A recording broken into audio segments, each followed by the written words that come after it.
As an important defensive piece for this team, what to you would it take for you guys to be better on that end of the floor this season? Protecting the paint, limiting points at the rim, and then limited corner threes.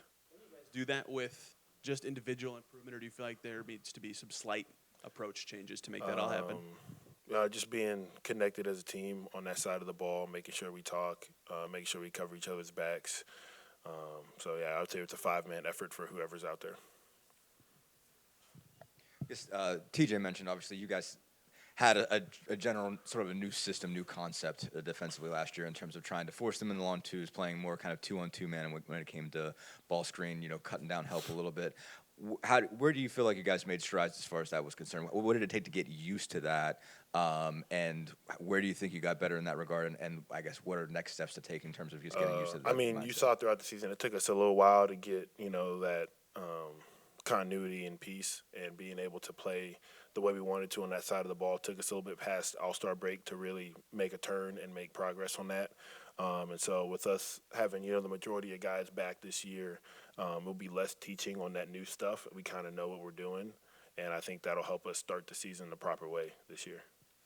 What sense could you get of how important the continuity is already? I mean, you guys obviously spent some time together down in Orlando. I think it was Miles that said it felt like you guys hadn't left. I mean, could you guys tell the sense that there's a lot of value in that continuity already?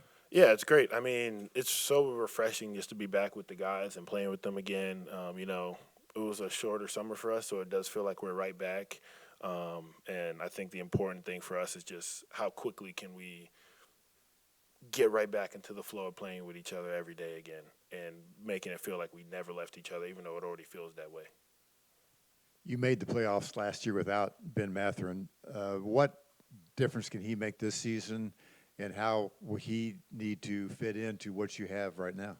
He's a huge piece for us. He's a very talented player. He's a great person, and we're better with him on our roster, obviously. So we're excited for what he brings for us this season.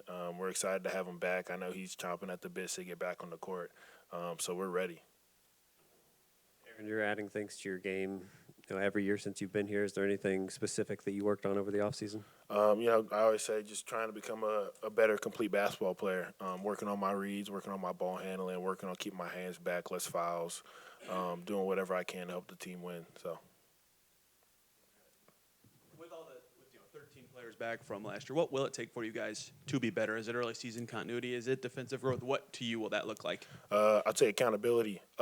Being together and having 13 guys back, we should be able to hold each other accountable in ways that, maybe we didn't do so last year. And if someone's falling behind, being able to bring them with us at a quicker pace. You guys obviously bring back, a whole starting five, a rotation that sort of found a rhythm last year. But do you guys still go into this year feeling like everybody still has to play for their jobs? I mean, do you get the sense, is that what the coaching staff is starting to get across? It seems like Rick wants it to be competitive, as competitive as last year. But do you get the sense that that's still going to be how things are viewed? I think we're a pretty naturally competitive group, so I don't think that needs to be preached. I think everybody's going to go into training camp chomping at the bits to play and to compete. I know I am. I know, everybody on the team should be and is. So I don't think that's an issue at all. What do you think this group got out of the Boston series? We learned. I specifically learned how important home court advantage is in the playoffs. And I think as a team, we realized that. It kind of hurt us in the end. And that's something that's on the top of my forefront this season is getting home court in the playoffs for sure.